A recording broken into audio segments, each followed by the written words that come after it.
समाजनि खामानि मावनाया साफ्रोमहाबो आलादा आलादा मोनसे बिथिंजों समाजनि खामानिखौ गावनि जि रोंगौथि गावनि जि खामानि मावनाय समाजखौ जि मोजां मोननाय गावनि गोसो गोरबोजों समाजनि थासारिखौ जेरैबायदि अनसायनाय बेबायदिनो आलादा आलादा रोखोमजों बयबो गावनि माने गोसोनि जि साननाय बायदि बेबायदि मोजाङै मावफुङो आरो बेबायदिनो मावफुंनानै दिनै भारत हादरनि जि मोनसे बान्था फोसावनाय भारत हादरनिफ्राय बे बान्था फोसावनायाव दिनै आसाम नाङै मोनजिथाम जि नोगोर जि फोसावदों जे साब सिखोन जि माबा हिसाबै नोगोर हिसाबै बे नोगोरनिनो दिनै जोंनि उदालगुरि जिल्लायाबो उदालगुरि मिउनिसिपालिटि बर्डआबो दिनै बे लिस्टआव फैदों दा बेयाव खोब गोजोनथावनि बाथ्रा आंबो सासे उदालगुरि नोगोरारि हिसाबै आं बेखौ खोब गोजोननाय आं नोंथांमोननो फोरमायगोन थिग बेबायदिनो बै जि समाजनि खामानि मावनाय बै साब सिखोन जि खालामनाय बेयाव सोरबा सासे नङा सोरबा सासेनि दैदेननाय नांगौ जायो थिग बेबायदिनो जोंनि गेजेराव समाज सिबियारि जाय बिथांमोना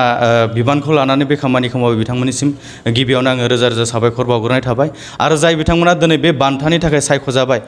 बिथांमोननिसिम आंनि गोसो गोरबोनिफ्राय आङो जोङो गोजोन हामग्लायनायखौ कंग्रेसुलेसनखौ हरग्रोबाय बे समाव आङो दंफैयो उदालगुरि टाउननि जि मिउनिसिपालिटि बर्ड बे बर्डनि जाय मासिगिरि जि बान्था फोसावनाय बे बान्था फोसावनाय बिथांमोना दिनै बे बान्थाखौ मोननो हादों दा बेयाव आं बिथांमोनजों आं फंनैसो बाथ्राखौ आं मिथिनो हास्थायगोन भारतनां जि बान्था फोसावबाय स्वच्छता जि आजादि का अमृत उत्सबनि जि मोनसे बाहागो बेयाव दिनै नोंथांमोनाबो बेयाव बाहागो मोनबाय माबायदि मोनदों दिनै खुलुमबाय बड'लेण्ड निउसनिसिम दिनै जोङो बिराद गोगोम आरो प्राउड फिल खालामदों मानो होनबा आं मिथिनायाव उदालगुरि मिउनिसिपालिटि बर्डआ दिनैफ्राय 1985 निफ्राय एस्टाब्लिश आरो दिनै आसामनि स्टेटनि आन्दाराव फिसा फिसलै बान्था मोनदोंबाबो दिनै राष्ट्रीय पर्यायाव नेशनेल पर्यायाव दिनै मिउनिसिपालिटि बर्ड हिसाबै बान्थाखौ जों मोननो हायाखैमोन आरो नेशनेल आजादी @75 स्वच्छ सर्वेक्षण 2022 ये एवार्डखौ बान्थाखौ दाखालि थांनाय 17 तारिखआव फोसावनाय जादों सेप्टेम्बरनि आरो उदालगुरियाबो मोननो थाखाय मोनदों होननानै लिस्टआव जों फोसावजादों आरो दा ये मोनसे सिगनिफिकेन्ट आं बेखौनो बुंनांगोन एवार्डआथ' एवार्डआ प्राय 6 बोसोर रानिं होबाय थानाया नाथाय भारतआ उदां जानायनि जे 75 बोसोर 75 years अफ अमृत महोत्सव हिसाबै जे खुंबाय थादों भारतआव ये स्पेशल सिगनिफिकेन्सआ ये आजादिखौ लानानै जे स्वच्छ भारत मिशन ये भारतनि आर्बान एन्ड हाउसिं मिनिस्ट्रिनिफ्राय ये बान्थाखौ होनाय जायो आरो ये बान्थाखौ जोङो आसामनि गेजेरावबो जोंबो सासे 13टा मिउनिसिपाल बर्डखौ सायख'नाय जादों आसामनिफ्राय आरो अल इन्डिया लेभेलनि मोनसे कम्पिटिशनमोन माबोरै नों गावनि सहर नगरखौ साब सिखोन लाखिनो हायो माबायदि नोङो रायजो राजानि गेजेराव एवारनेसखौ लाबोनो हायो नों माबोरै मेनटेन खालामनो हायो आरो जे प्राइजखौ जोङो एवार्डखौ जे मोन्दों ये एवार्डआ जोंनि जा सायख'नाय नङा या सोरबा स्टेटनिफ्राय सायख'नाय जाया मानो होनबा ये जोंनो मिथिया थार्ड पार्टिया फैनानै बेखौ सार्भे खालामो नायगिदिङो क्राइटेरियाफोरखौ नायगिदिङो दायो जोङो मास मोनसेनिफ्रायनो जोङो जे एवार्डखौ फोसावै सिगाङावनो ये किसुमान जोंनो चार्ट मोनसे होदोंमोन ये चार्ट हिसाबै जोङो मावनानै जोङो डेलि बेखौ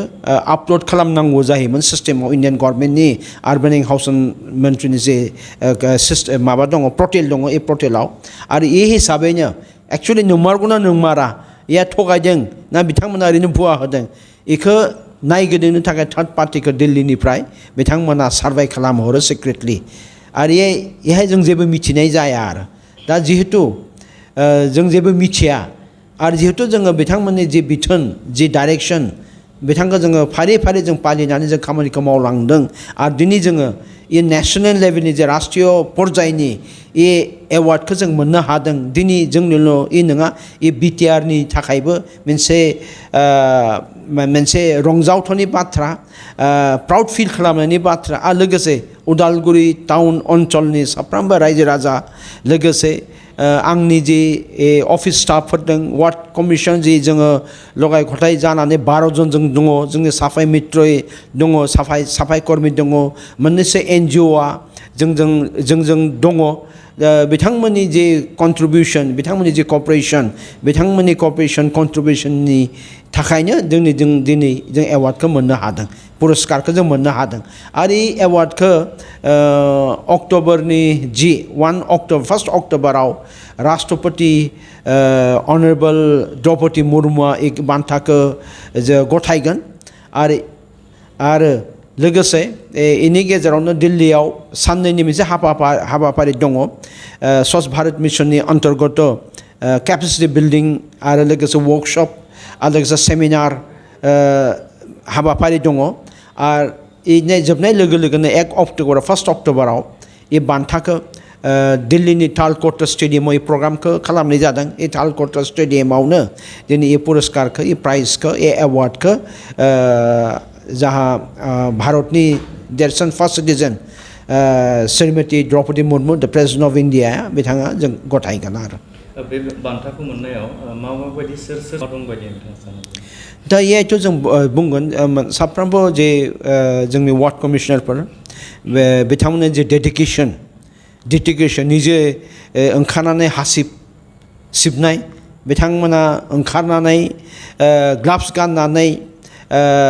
फ्लगिं खालामनाय प्लास्टिकखौ बोखांनाय आरो लोगोसे जोंनि जे स्टाफा जि समावनो जों बुंदों फुंनि 6टा बुं 7टा बुं 1 घन्टाबाबो ओंखारबोनानै बिथांमोना जोंनि हाबाफारि लानायाव पार्टिसिपेट खालामदों इभेन आफ्टार एसेबां बिजि शेड्युलनि उनावबो बिजि अफिसनि खामानिनि उनावबो आरो लोगोसे जोंनि जे साफाय मित्रस जों बुंनांगोन साफाय मित्रस होनबा जों बेखौनो बुङो